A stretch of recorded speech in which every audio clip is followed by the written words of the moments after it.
먼저 외국인 쪽부터 보겠습니다. 여전히 삼성중공업에 대해서는 어제보다도 더 많은 러브콜을 보내면서 상위 종목으로 더 올라와 있는 상황입니다. 지금 1위 종목이고요. 특히나 이제 원화 강세가 이어지게 되면 기업별로 이제 조선 쪽에서는 해외 매출 비중이 높기 때문에 환해지에 대한 정책이 어느 정도로 되어 있는지가 좀 중요합니다. 이전에 이제 고환율 수혜일 때는 삼성중공업이 좀 덜 갔었는데 상대적으로 이제 반대로 원화 강세 흐름이 좀 나타나게 되면서 오히려 수혜를 좀 받는 종목으로서 오늘 외국인 순매수 1위 종목 자리하고 있고요. 한화 에어로스페이스 있고 기관이랑 외국인이 같이 담는 종목 중에 카카오가 오랜만에 좀 이름을 올리고 있다라는 부분도 체크되고요. 앞서서 봤던 ABL 바이오도 기관 쪽에서 상위 순매수 종목으로 현재 담아가고 있습니다. S-오일은 어제 리포트 나오게 되면서 5년 만에 이제 저평가 구간에서 좀 벗어날 수 있지 않겠느냐라는 이야기 나오면서 좀 긍정적인 평가 받고 있다라는 부분도 챙겨드리도록 하겠습니다.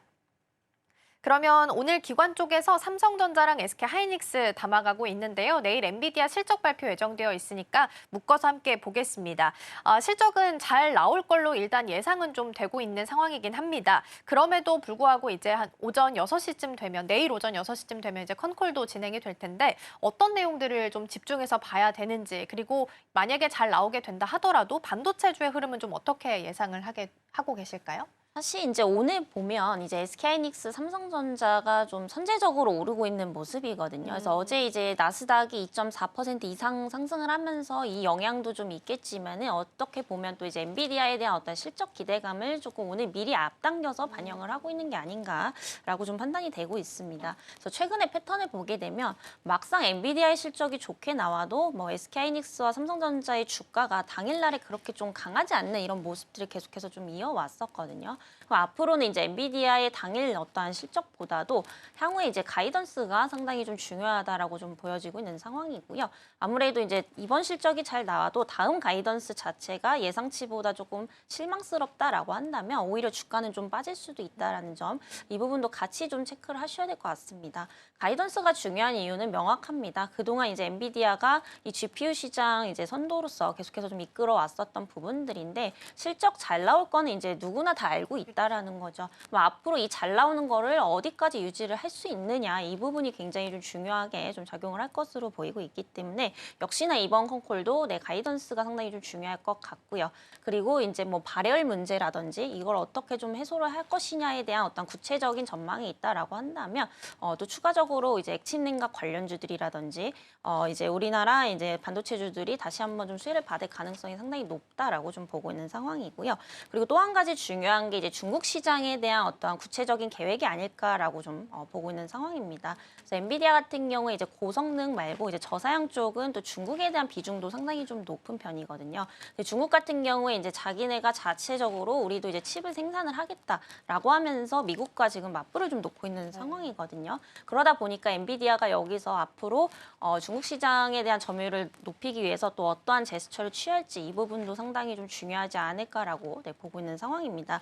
결국에 이 모든 것들을 발표하게 되면서 가이던스도 같이 나올 거거든요. 그래서 이 부분을 좀 집중적으로 한번 지켜보시면 좀 좋을 것 같다라는 말씀 드리겠고요. 우선 이제 오늘의 상승이 어느 정도 내일에 대한 기대치를 조금 반영을 하고 있다라고 좀 판단이 됩니다. 그래서 만약에 가이던스가 상당히 좀 긍정적으로 나온다라고 한다면 오늘의 시세를 이어서 내일도 좀 상승할 가능성이 상당히 좀 높다라고 보고 있기 때문에 지금 계속해서 뭐 반도체주들 보유를 하고 계신 분들은 좀 전고점까지도 좀 보셔도 좋지 않을까라는 말씀 좀 드리겠고요.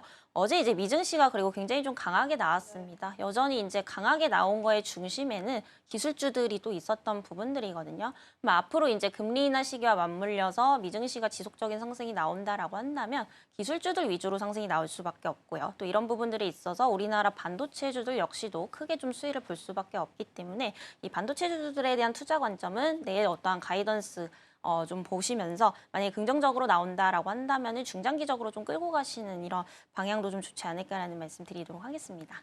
네, 오늘 흐름이 좀 괜찮아서 질문을 좀 드려봤는데 오히려 지금이 좀 내일 엔비디아 실적이 잘 나올 거에 대한 선반영의 흐름일 수도 있다라는 말씀 주셨습니다. 아마 이제 우리 시간으로는 내일 오전 6시쯤 지나면 컨콜 확인할 수 있을 텐데 여기서 가이던스가 어떻게 나오는지 중요할 것 같고요. 중국 이제 수출 통제됐던 H20에 대해서 이 부분을 어떻게 상쇄를 시켜 나갈 건지에 대한 이 부분도 좀 확인해서 투자하실 때 참고해 보시면 좋겠습니다. 엔비디아 실적 발표 관련해서 반도체주 체크해봤고요. 이번에는 방산 쪽을 좀 보도록 하겠습니다. 오늘도 한화 에어로스페이스를 외국인 쪽에서는 2위 종목으로 담아가고 있는데 이 와중에 EU 쪽에서 유럽판 IRA 시동을 29일부터 걸겠다라고 이야기했습니다. 즉 방산 쪽에 있어서 독립을 선언했다라고 보시면 될 것 같은데 자금을 이제 EU가 방산 구매하고 이런 부분에 있어서 지원을 좀 해주겠다라는 정책으로 보시면 될 것 같고요.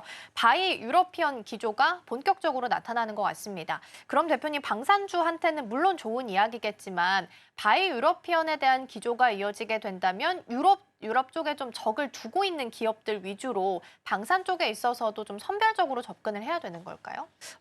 우선은 이제 그 얘기가 이번에 좀 처음 나온 거는 아니거든요. 그래서 네. 이전부터 얘기들이 좀 그쵸. 있었는데 사실상 이제 그 유럽에 대한 어떤 그런 무기들을 좀 보게 되면 아직까지 뭐 우리나라랑 견줄 만한 것들이 많이 없다라고 합니다. 그래서 그만큼 이제 우리나라 이제 K 방산에 대한 기술력은 전 세계적으로 좀 인정을 받고 있다라는 거죠. 그래서 유럽 쪽에서도 가능하면 이제 유럽 거를 좀 쓰자라는 얘기들이 계속해서 좀 이전부터 나왔던 이제 부분들인데 결국에는 이제 그게 안 되다 보니까 여전히 이제 우리나라의 어떤 기업들의 수주로 좀 이어지고 있다라고 좀 판단이 되고 있는 상황이고요.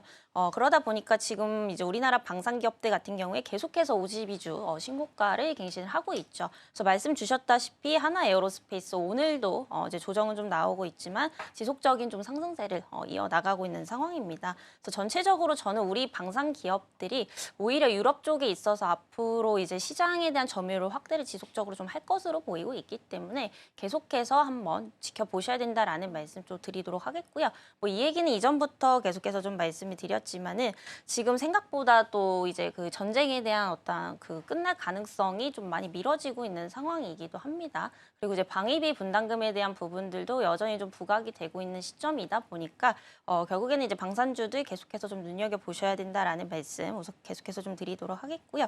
그리고 최근에 뭐 주한 미군 철수 가능성에 대해서도 또 얘기가 좀 네. 나오고 있는 만큼 앞으로는 이제 미국한테 의존할 게 아니라 뭐 우리나라뿐만이 아니라 유럽 그리고 각국들이 이제 홀로서기를 해야 되는 뭐 그런 상황들이죠. 그러다 보니까 이제 방산에 대한 어떤 모멘텀적인 부분들은 계속해서 좀 가져갈 수밖에 없다라고 좀 판단이 되고 있고요.